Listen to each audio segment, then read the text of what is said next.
Today, I'm going to show you how to get rid of most of your stuttering in the stable version of B42, as of the current date, as the devs have said they are going to optimize the game further. Forget about allocating RAM. It's pointless with these mods.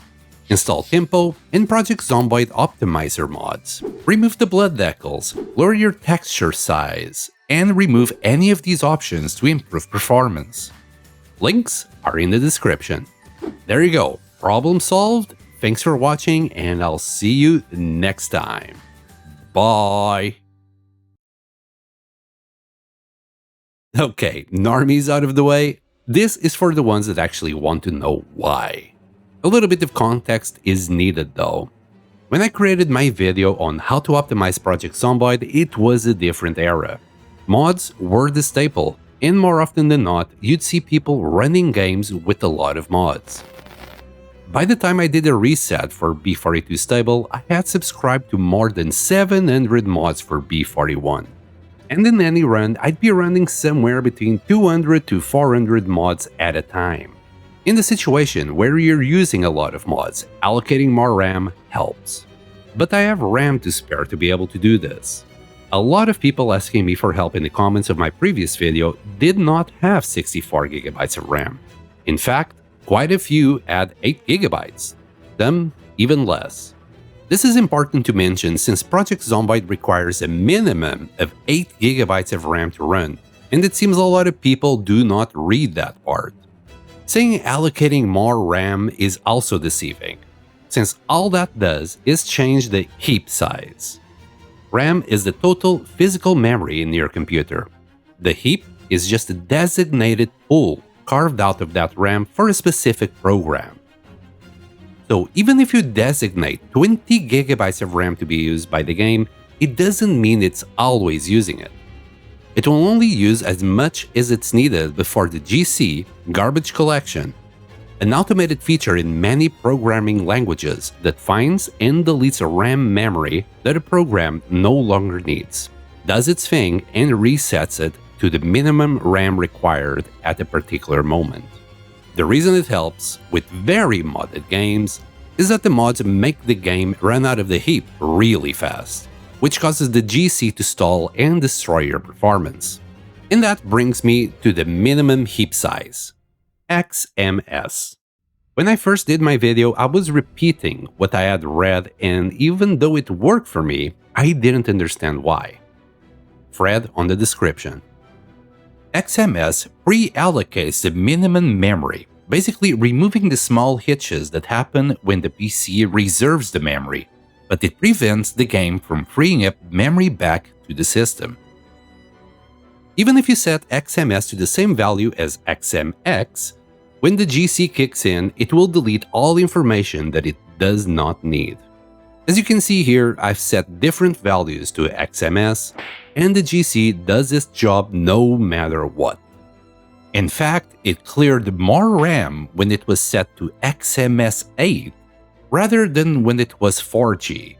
I can only assume it was due to the location I was in, although I would expect Rosewood to occupy more RAM than the woods. But these are the results I got. After speaking with Beard on Discord, a couple of months after my video was posted, he educated me on my mistake. By the way, Beard is part of the Project Zomboid team as tech support, for the ones that don't know. Heap is entirely managed by the Java garbage collector and is allocated using XMX and XMS. Non-heap memory is used by the Java virtual machine for its own operations. It is not limited by XMX. External libraries can also allocate native memory directly from the operating system. This is also not limited by XMX. I think this explanation, even though technical, summarizes better than anything I can write about it. The video was out, it was doing well, and helping people in general, so I didn't feel I should delete it and make another one. After all, I was a 500 subs channel. How many people could actually watch this? Well, 2 years later, and my video has 100,000 views, which is a problem. A lot of people are now very misinformed on why it works, and I'm here to try and make that right. So bottom line is, if you have 8 GB of RAM, don't bother allocating more RAM. And be very selectful of the mods you're using, as you're going to overload your heap very fast and have performance issues. If RAM is not a concern, use as much as you can, leaving at least 3 GB free for whatever your system might need, or you'll run into performance issues. My personal advice is to use 8 GB. I could use 20, but looking at the graphs here, I don't see the point. The mod Tempo does a lot of things. But for what concerns most people, this is the most important bit, as all of us suffer from driving fast. It paces the workload over a few frames, reducing the stutter we get when driving at high speed. And the key word is reducing. Maybe if you have a top-of-the-line PC, it gets rid of it, but I can't test that on my 10-year-old PC. Let me know in the comments if you do have one so other people can see what to expect. Unfortunately, the mod needs updating to the last version, as it's hard-locked by the modder to the version it's supposed to be used. But it still made a difference, as you can see on the footage used. The Project Zomboid Optimizer mod does a lot, but I'm too stupid to understand half of it. What I do know is that it did help as well, together with Tempo. After turning the mod on, reload the game, and the prompt will show up to set up the settings. I selected default and it worked fine for me, but pick whatever will work better for you. And you can access it up here, or in-game by pressing F10.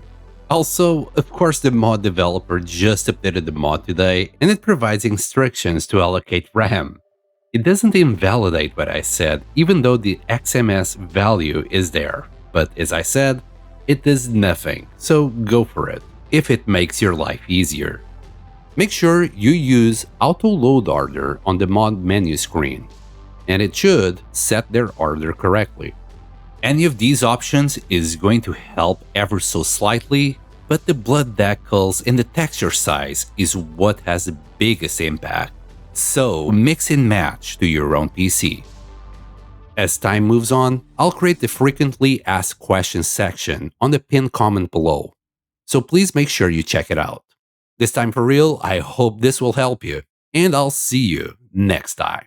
Bye!